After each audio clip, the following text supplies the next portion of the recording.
I just want to remind everyone of our communication meeting norms and procedural guidelines. If there's anyone who hasn't been here previously, just a reminder that the way we handle each agenda item is the board hears a presentation or a staff member presents the concept, the board asks questions, then we go out for public comment, we close public comment, bring it back up to the board, and at that time we try to answer as many questions as we can from public comment time and then take action. All right. So I will move us along to our next agenda item, which is our school director's report. Oh, did I miss one? Oh, sorry, I did, I missed an item, sorry about that. This is the opportunity for the public to speak to the board on an item that's not on the agenda. We prefer that you speak to agenda items during that portion of the meeting. Is there anyone who'd like to speak this evening to an item not on the agenda? Okay. Seeing no one, then I will move us along to our school director report. Thank you. We always have a lot going on here at school, but we've had our plays, like I mentioned at the last board meeting, and we had the Wizard of Oz 3 times last week. It was really sweet and cute, and really awesome to see what these kids learn from the experience of plays, the confidence that they get out of it. The fact that, they're memorizing these lines at 5, 6, and 7 years old, and that they're getting in front of these large audiences and performing. It's really a sight to behold, and something I've been hearing about for years, and finally seeing it and being a part of it as a school director and as a father. And we have a few events coming up. We have our Fiesta Familiar. It's put on by our Family Outreach Coordinator, Marilyn, and some of our Spanish-speaking families, and everybody's invited. Our 4th and 5th graders have been making piñatas with our art teacher, and there's going to be potluck lunch on Sunday the 20th, so I'm looking forward to that. We're planning for graduation and our event at Heart's Desire Beach.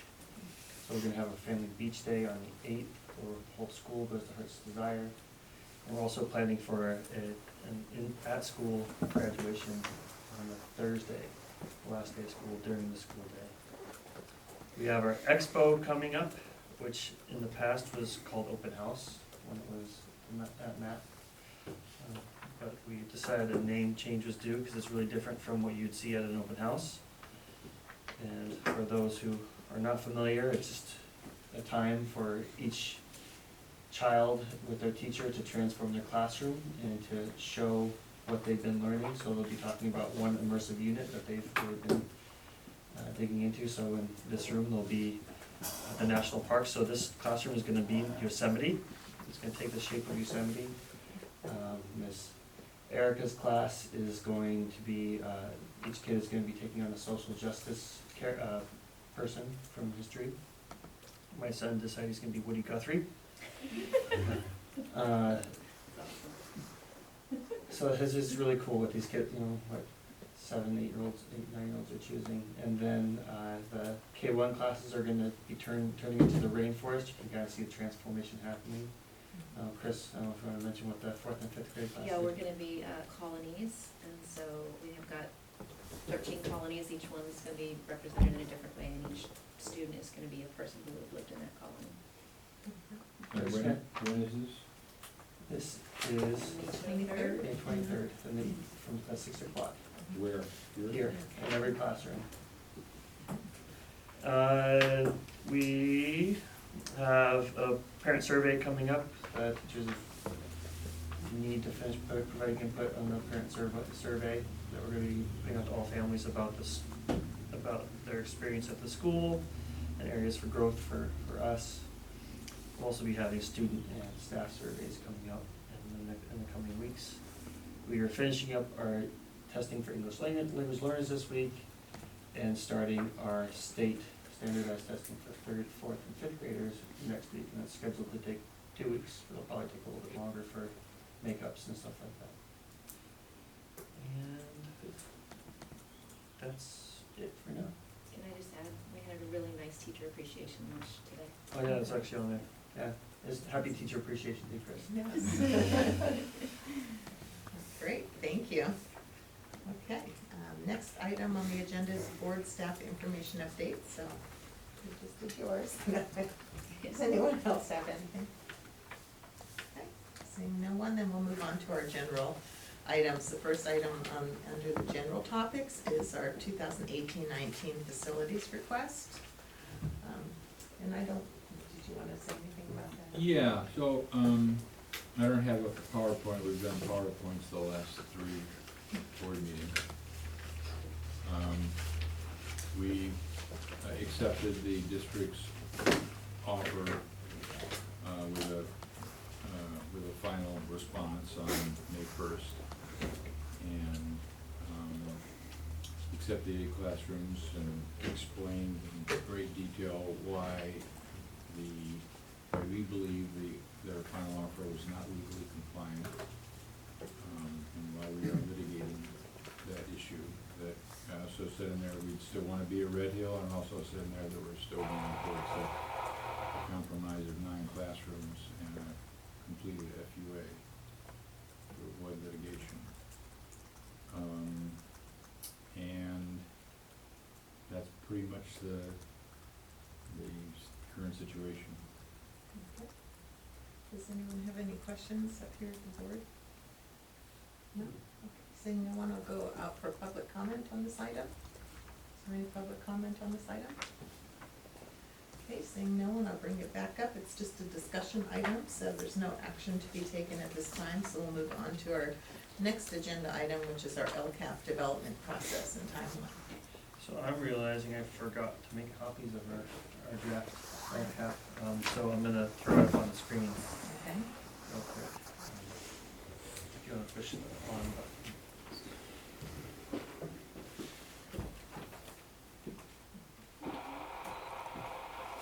And that's Emily's walkie-talkie in the back that's making this Do you sound. want me to turn it off? Yeah, You you can can. grab it. The first knob is the volume. No, the second knob is the volume. Yeah, on the right.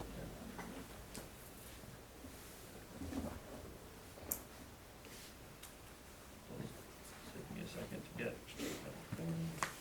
So we've seen most of this before, except for the sections that are recorded and. Yeah, so we've seen most of this before, but where we come to is the additions. So it's not coming like that.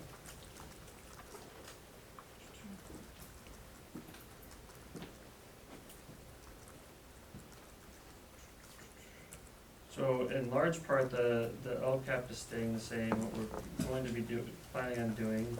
It's time to replace your lamp, contact your Epson Yeah. projector. Yeah, we're eking our money on that one.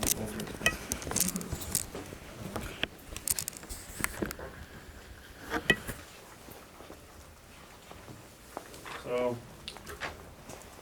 under the advisement of parents and the board so far, we've taken our 3 initial goals and really not changed much, just updated a little bit. So the first goal, which is all students and including subgroups will have access to instructional materials aligned to common core standards, just identifying the fact that we are no longer brand new and just opening, that we are here. The outcomes are staying the same, and just changing one element of wording where it formerly said project-based learning to be inquiry-based learning as we develop that path. As we've discussed before, goal 2, which is mainly about parents and their involvement. So parents will be an integral part of the RDC community and will participate in the governance and operation of the school. As such, parents will view RBC as receptive to their input and involvement. Again, some minor changes. One, that instead of using the California School Parent Survey, that we don't need to be tied to that specific survey for the results. And also putting wording in there regarding subgroups. So English language learner families and all our other subgroups. So that we're making sure that we're paying attention to those groups. And then adding an action that, where the school director will work with families to identify barriers to parent involvement and inclusion and develop a plan to overcome identified barriers, because that's something that we're seeing this year, that we have a lot of parent involvement as a school, but not every parent is able to, so just identifying if there are barriers that need to be overcome for families, and if families can just, if they're working families, if they wanna be involved, just providing them other ways to be involved. And so that's also work with our family outreach coordinator. Goal 3 is students will become proficient readers and writers of the English language as well as proficient mathematicians. There's proposing to add one more outcome regarding the LPAC assessment, which is the assessment given to English language learners, the new one, which we are just finishing administering, that English language learners will demonstrate at least one level of growth on the LPAC assessment, where that wasn't a measure that we had in the prior year, so not just counting on the CASP. And then also proposing that we provide a comprehensive intervention program for students who require support to reach grade level standards in ELA and math. And that's just something that we're doing. We want to make sure that we're doing well and actually looking at that, so putting in the LCAP will just make us take it even more seriously. And this last goal is what's being proposed that we add, and it's just a student-centered goal, and it's regarding curriculum, that students will be engaged in curriculum that is meaningful to them. And so I'm taking suggestions for the wording of the goal in particular. The need is, we have students with diverse needs and interests. When students engage in curriculum that is meaningful to them, they will become more proficient in related content. Students also need to have strong, safe, and healthy relationships with their peers and teachers in order to make this a possibility.